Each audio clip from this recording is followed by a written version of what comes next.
All right, so yesterday we finished up talking about Huckel's rule and predicting aromaticity. We said that you have to have four main features for a molecule to be considered aromatic. It needs to be cyclic, it needs to have 4n plus 2 pi electrons, where n is a whole number, it needs to be planar, and then all atoms in the ring must have aligned p orbitals. We also kind of brought this up too, the difference between aromatic, anti-aromatic, and non-aromatic, so I put in this table. The main difference between aromatic and anti-aromatic is that all of the rules are followed with one main exception.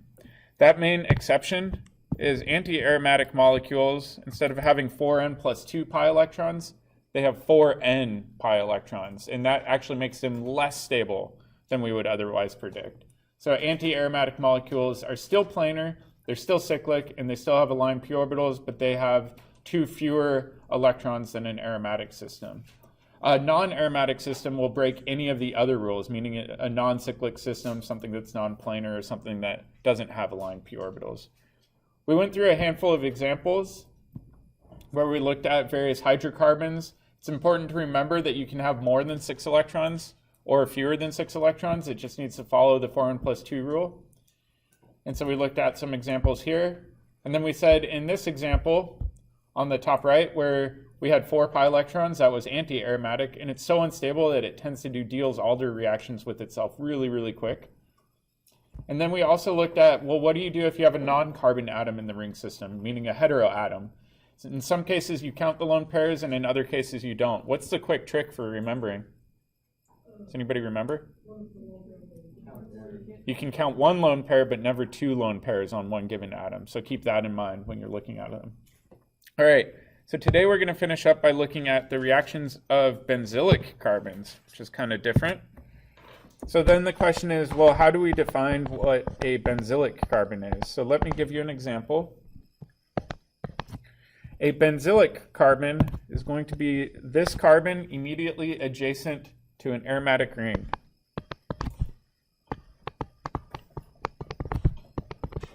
It's not any other carbon atom, meaning this one that's one further away, would not be considered benzylic. Benzylic means it has to be immediately attached to an aromatic ring. So when we look at this, it looks a lot like another functional group that we've run into. What do we call the functional group where we have a double single bond like that? Does anybody remember? Close. It's allylic. So allylic and benzylic systems are actually pretty similar. So does anybody remember,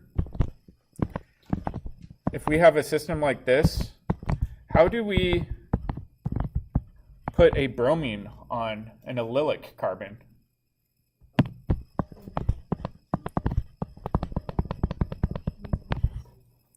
Let me clean this up a little bit. What was the reagent that we used in a previous chapter? We can't use Br2 because Br2 will actually react with the double bond. What did we do to install the bromine? If we did HBr and ROR, we'd actually still do addition reaction with the alkene. Oh, man, this would be a good exam problem then. You remember NBS? Yeah, that was radical halogenation of allylic carbons. So the same reaction can be done in this system, where if you have a benzylic carbon, you can actually brominate it using NBS, which is kind of slick. So now we've got a way to functionalize aromatic molecules that way. So that's kind of nice.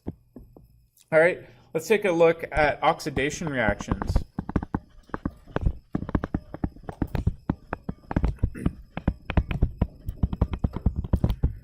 All right.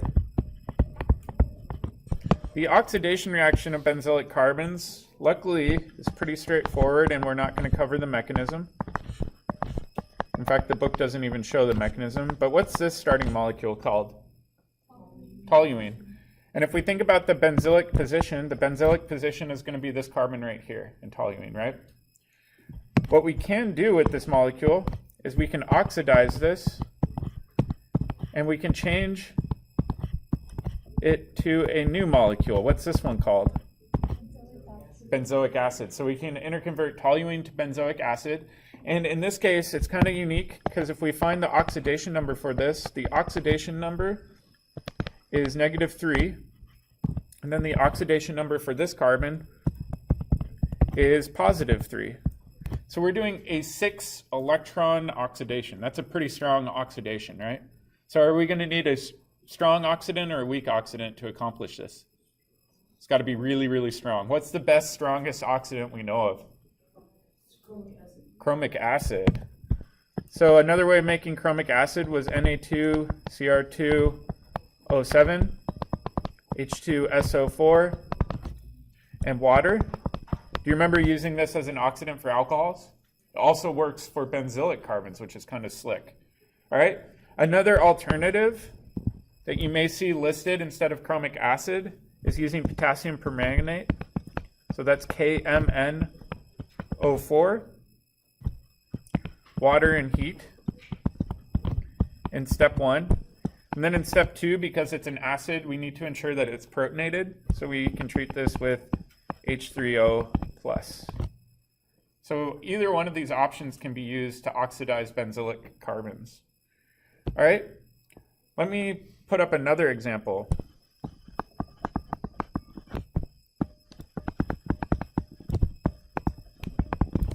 Okay.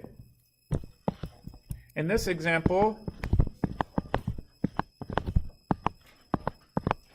I've got this molecule. What would this molecule be called? Yep. Oh, I'm sorry. Can you get back one more? No, yeah. But for me, this is like the hydrogen in this case. And we use the two of the.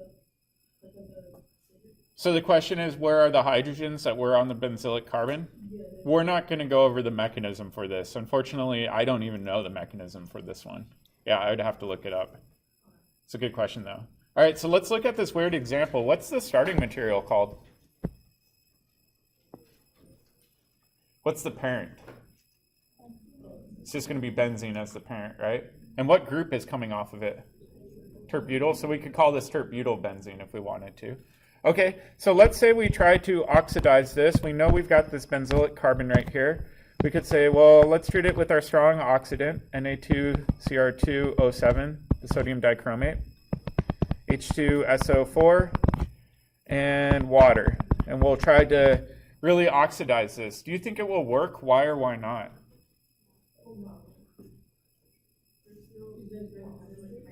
There's no benzylic hydrogen. So do you remember back when we talked about oxidizing alcohols, we said it doesn't work on tertiary alcohols because we didn't have hydrogens on tertiary alcohols?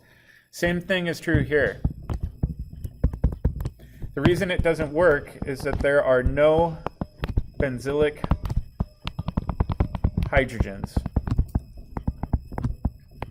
So this reaction will not work at all. That tert-butyl group will stay put during the entire process. All right, do you want to try a practice problem?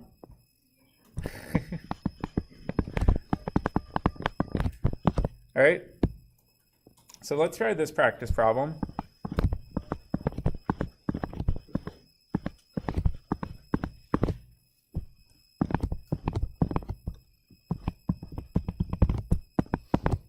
And let's assume that we have excess reagents.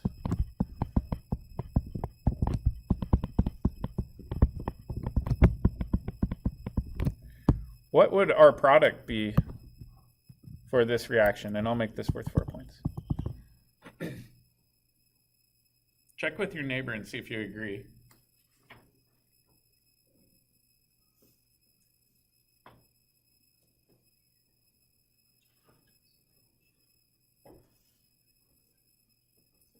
And I'll put excess down here.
All right, let's see a show of thumbs. Who thinks they got it? Who thinks they don't got it? Who thinks they're not confident, but they tried? All right, so let's work through this. Question. This red carbon, will that be oxidized? It's benzylic. Yeah, it can. All right, so let's try to predict, well, what the heck happens if you oxidize that?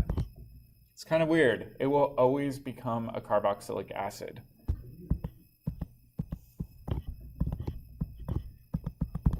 So it doesn't matter how many carbons you have coming off of there, as long as you have one benzylic hydrogen, it will always get converted to a carboxylic acid.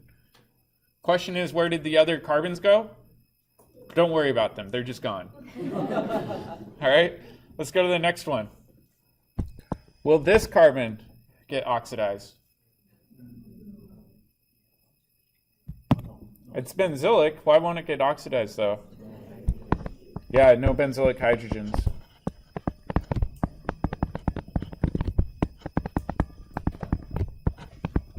All right, so we can go ahead and we can say, all right, that group's going to be the same. Any other groups that could be oxidized? What about this one? Ah, we could oxidize that, right? It's primary alcohol. What will that get oxidized to? Carboxylic acid. So there we go.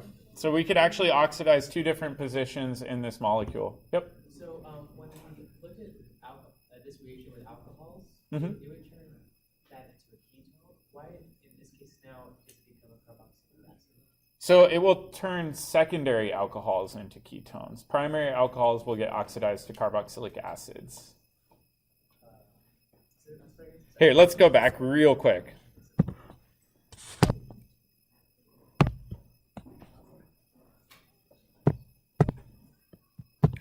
All right, so when we went back and we looked at oxidizing alcohols, we said that the alcohol, again, has to have hydrogens on it, right?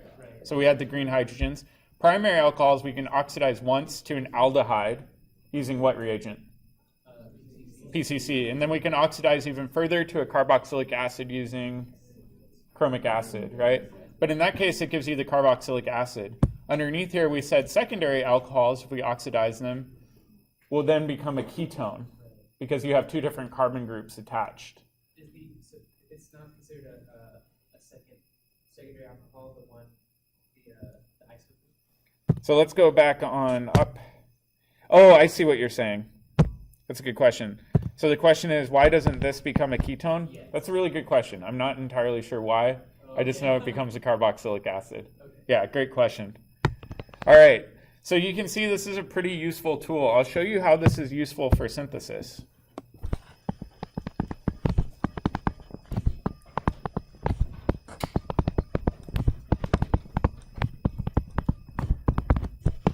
All right, so let's say we've got our starting molecule, and I'm just going to go ahead and make my starting molecule toluene right here.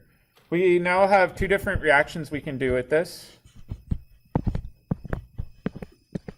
We can treat this with Na2Cr2O7 and H2SO4 and water, and we can interconvert this to benzoic acid.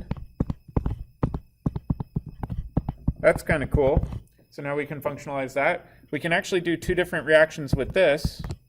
One reaction is we treat this with LaH followed by water. And if we do that, what will we make? What will happen to the carboxylic acid if we treat it with LaH? It'll become an alcohol. And then from here, we can do a ton of different alcohol reactions, which is kind of neat, right? So we had a whole chapter just looking at reactions of alcohols. Alternatively, what we can do is treat this with sodium hydroxide in step 1. What do you think that will do? That would just deprotonate the carboxylic acid, right? We've got an acidic proton here. So I would just do acid-base chemistry. And then in step 2, we could treat this with some sort of alkyl halide, but keep in mind that this only works for methyl or primary. We want it to be unhindered so that it can do SN2 reactions. But if that happens, we can actually interconvert this to a new functional group. What's this functional group? An ester. And then next term we'll look at all the various reactions that we can do with esters.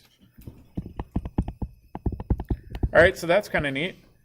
We could also react this with NBS and heat. And if you remember, NBS and heat, I'm just going to twist this on its side a little. We'll add a bromine to the benzylic position. So that's one option we could do. What can we do with this bromine? What do you think? Okay, so we could add magnesium.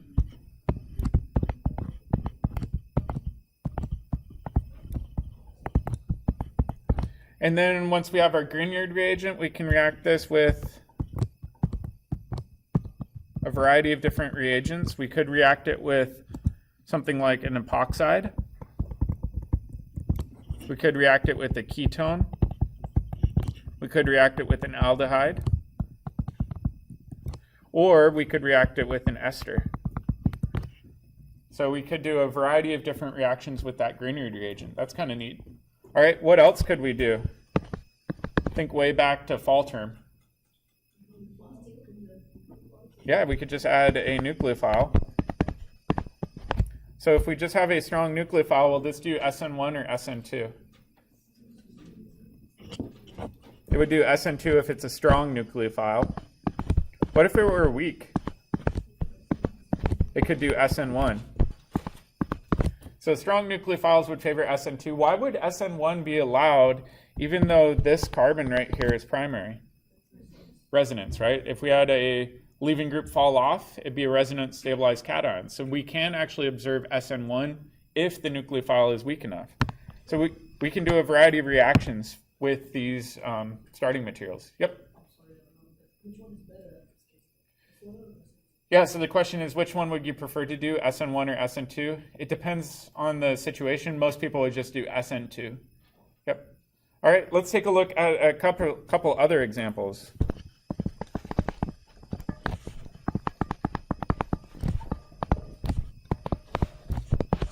All right, so let's say we want to really vary this up.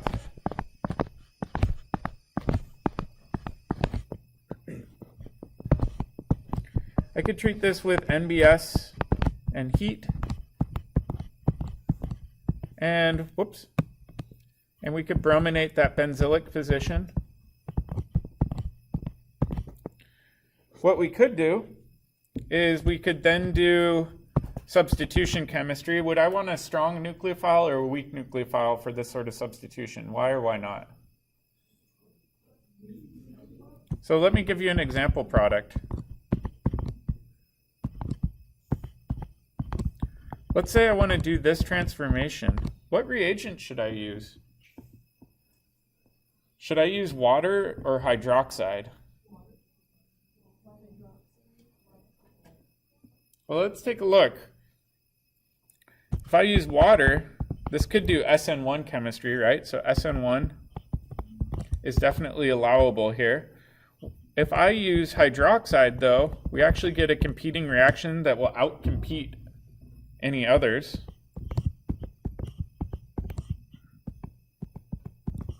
Where we do E2. Why would it do E2 over SN2?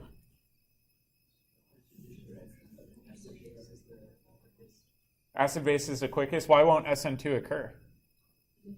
It's tertiary. It's way too hindered for SN2. So in this case, not only will the acid-base chemistry be super fast, but it's too hindered to do any SN2 chemistry. So really our only option with this starting material would be SN1.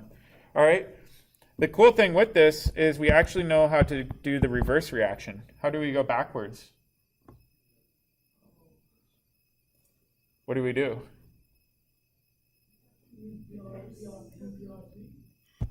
Use HBr. right? So we could then protonate it, water will fall off, give you a carbocation, and then bromide could attack back in. All right, the other cool thing with this is once we have this alkene, we can do all sorts of alkene chemistry.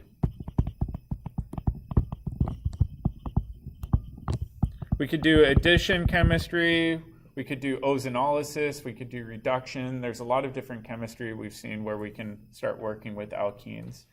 So this is a really good jumping off point when we have aromatic molecules, but it's important to know that NBS is a good way of installing a leaving group on a benzylic position, and then chromic acid can be used, like we saw up above, to convert a benzylic carbon into a carboxylic acid, which is kind of handy. Does that make sense? So if you want to, you can start kind of adding in these shortcut arrows into your reaction map if you're still using reaction maps at home. All right, last reaction, reduction of aromatic compounds. So let's jump back into a combination of new and old chemistry. What's this molecule called? Styrene. It's one of our unique IUPAC allowed names. All right, if I treat styrene with hydrogen and palladium on carbon as my catalyst, what do you think will happen? Do you think we're going to do anything to the aromatic ring? No, the aromatic ring is really, really stable. So it's going to stay put, but the alkene kind of hanging off the side, that'll get converted to an alkane, right? So now we've made ethylbenzene by doing a simple reduction. This works at low PSI, meaning reasonable pressures, right? If you crank this up to 1,000 PSI, yeah, you might be able to reduce the aromatic ring, but that's just impractical to do in lab. Yep. Yeah, that's a good question. Why doesn't the aromatic ring get reduced? You could argue resonance. You could really just argue aromatic stabilization, right? It's so stable being aromatic, it doesn't want to lose that feature. However, if we really push on it, you can get this to be reduced. Typically, you switch catalysts, though, to a nickel catalyst, and you have to run this at about 100 atmospheres. So really, really, really high pressures. Most labs aren't equipped to do this. But if you push it, you can actually reduce this aromatic ring to a cyclohexane ring. It's just not very commonly done. So it just kind of goes to show this aromatic stabilization protects aromatic rings, meaning they don't get reduced easily, but any other positions can be reduced. But I will show you a unique workaround. This is called the Birch Reduction. And the Birch Reduction is a little bit different. The idea with a Birch Reduction is you have an aromatic molecule, in most cases a benzene, and then you treat it with an alkali metal. It could be sodium, it could be potassium, it could be lithium, doesn't really matter. What does that little knot sign in the corner indicate? That it's a solid state, it's elemental, meaning it's not the cation or anion, it's just by itself, it's regular metal. All right, this is run in an alcohol solvent, it could be methanol, ethanol, terbutanol, doesn't really matter. And then it's also run in ammonia. The cool thing is when you run this reaction, you can perform a reduction and you can actually break aromaticity. So what's weird about this? Well, we now have an sp3 carbon off of two opposite ends of what was once an aromatic molecule. This is the overall idea behind the Birch reduction. Let's take a look at the mechanism and figure out what's going on here. So the mechanism is kind of strange. If we imagine sodium in its elemental state, how many valence electrons does it have? Just one, right?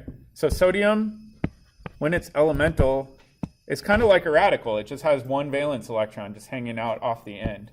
Is it very happy having that one electron? No, electrons want to be paired. So it's going to try to give up its electron. And what it's going to do is it's going to dump this electron onto one of the carbons of the aromatic ring. But in that situation, that carbon's not happy either, right? Because it would violate the octet rule.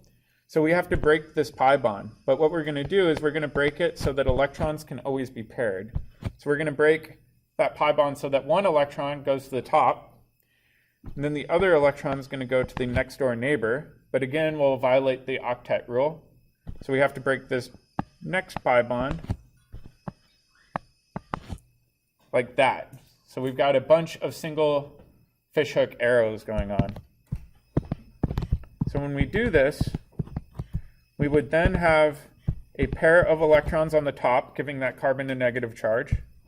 We'd have pi bond on each side. And then what about the bottom carbon? What would that have? One electron. This is kind of weird. This is called a radical anion. And experimentally, we know that this does exist as an intermediate. It's not very stable though, right? So in the next step, it does not want to be a radical anion. It's going to react very, very quickly with our solvent, which in this case is going to be our alcohol solvent, and it will just steal a proton back. All right, at this point, we just have a generic radical, right? So that's not super special, but we still are assumed to have more sodium around. So this sodium will donate one more electron to this lonely radical over here.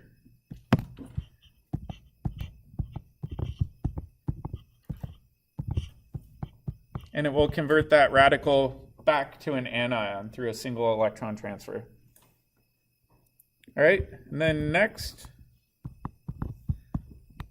we still have more solvent around. So this solvent is going to steal this proton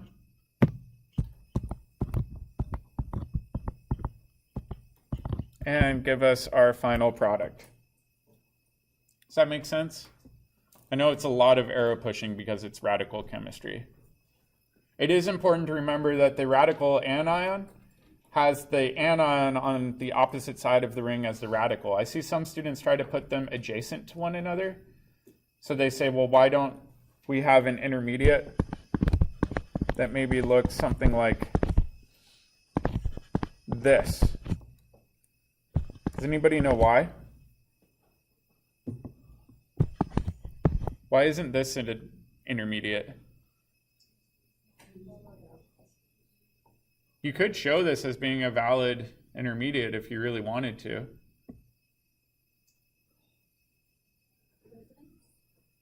Not quite resonance. Let's think about VSEPR theory, right? VSEPR theory says that valence shell electrons want to be as far apart from one another as possible. Do you think that radical is going to be very happy being in close proximity to the anionic position? No, so they'd rather be on opposite sides of the ring. So that's the main reason why we get the para substitution of the radical and the anion. All right, so now let's look at the regioselectivity.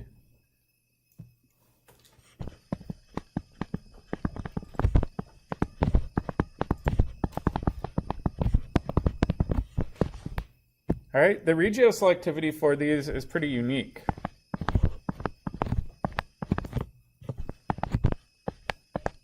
I'm going to call this EWG for electron withdrawing group.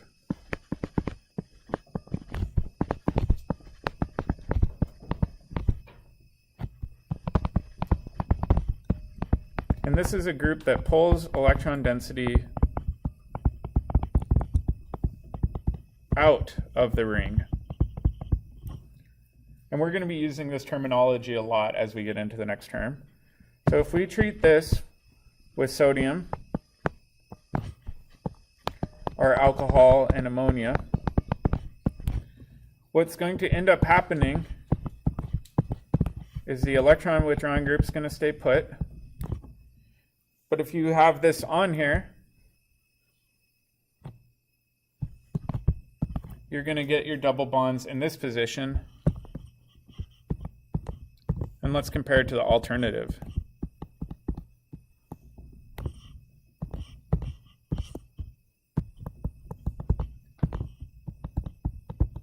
You won't get your double bonds in that position. The way I like to describe this is that the electron withdrawing group carbon right there that I've highlighted, this position really, really wants electrons. And if we think about, well, did it gain electrons in this process? Yeah, it must have. It got reduced over here. Does that make sense?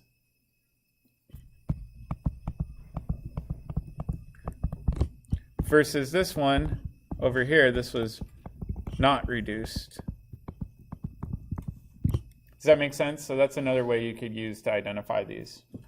All right, let's do the other one.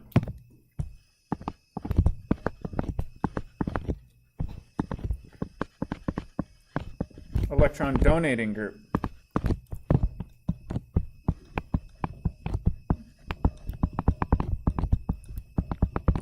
What do you think is going to happen with the electron donating group? Do you think it's going to be the same or opposite? It's going to be opposite, right?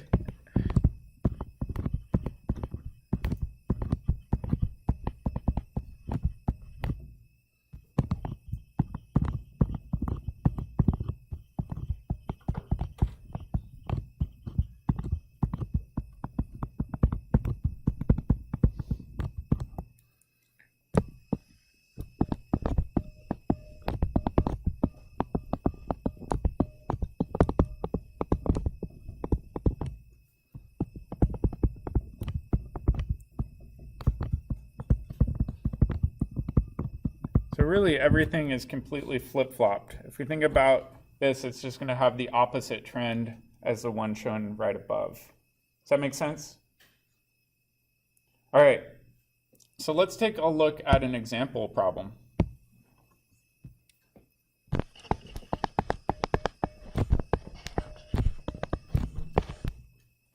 All right, so in this example problem, I'm going to have this group right here and this group right here, and we're going to do a Birch reduction with sodium metal. In fact, I'm going to show this as a radical. We'll do the full mechanism here in a sec. My question for you is, let's first identify any electron withdrawing or electron donating groups. All right, so let's take a look at this group right here. Is this electron donating or electron withdrawing, and why? What? So it's electron withdrawing. Do you think it's due to induction because of the oxygen or something else? Well, let's think about resonance. Whenever you're in doubt, resonance.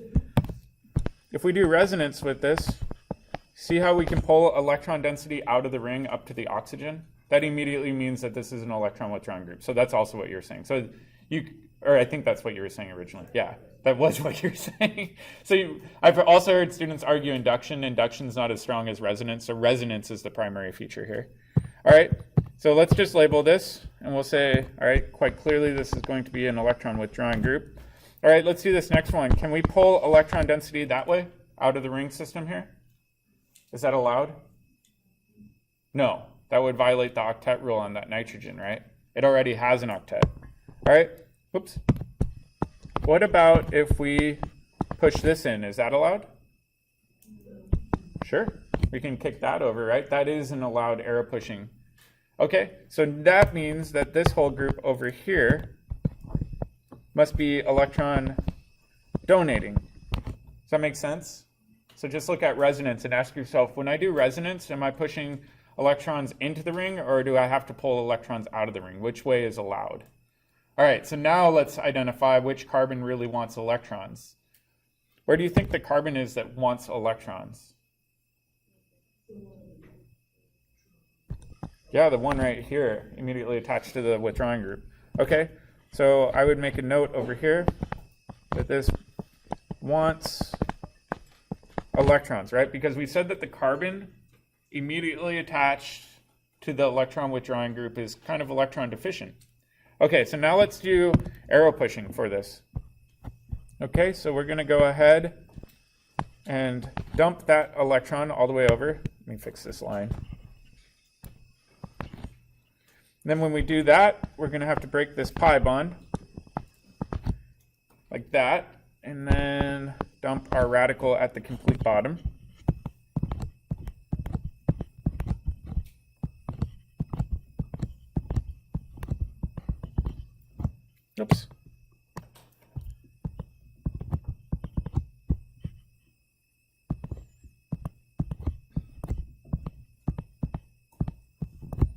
And why do you think that the anion is pretty stable in the position right there? What can we do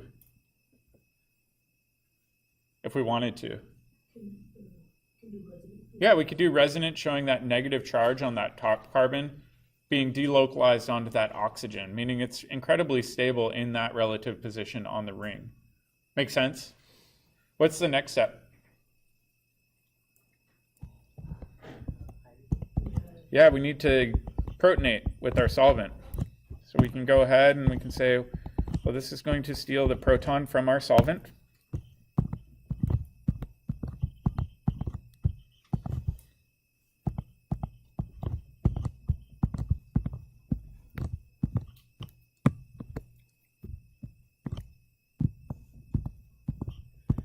All right, and then after that, what's our next step going to be?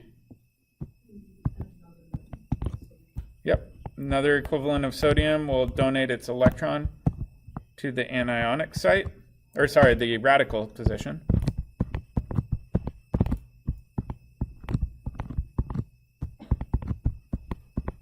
That gives us an anion in the bottom.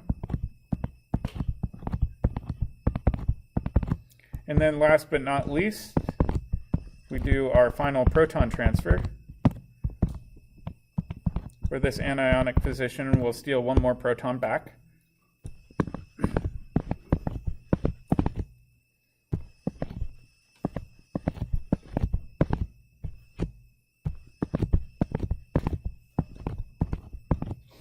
And this would be the Birch reduction product that we end up getting. Does that make sense? It's a little bit tricky, but it is important just to slow down at the very beginning and identify, all right, which group is electron withdrawing and which group's electron donating. I am going to make a note.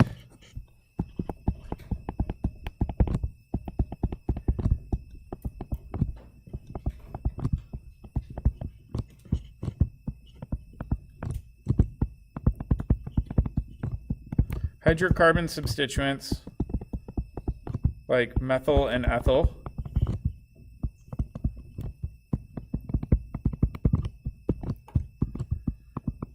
are considered to be electron donating groups. Does anybody know why hydrocarbons might be considered as electron donating groups? Think about, why did having additional substitution stabilize cations? So why is a tertiary carbocation more stable than secondary? Does anybody remember why?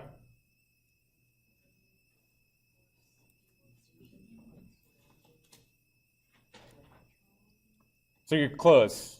So you said more stabilization by surrounding electrons? It's hyperconjugation is the formal name for that. So hydrocarbon substituents like methyl and ethyl are considered to be electron donating groups due to hyperconjugation. So if you do see a molecule where you've got a methyl substituent or an ethyl substituent and you're trying to decide, is this electron donating or withdrawing? Well, you can't do resonance. Then you default to hyperconjugation. Which one do you think is more powerful, resonance or hyperconjugation? Resonance. So resonance is a far, far greater contributor than hyperconjugation, but this is a good tiebreaker if you're stuck. Does that make sense? All right. So that's pretty much it. I figured with the remaining chunk of time, I've got a couple of practice problems we can work on, or you can work on the second half of your pod.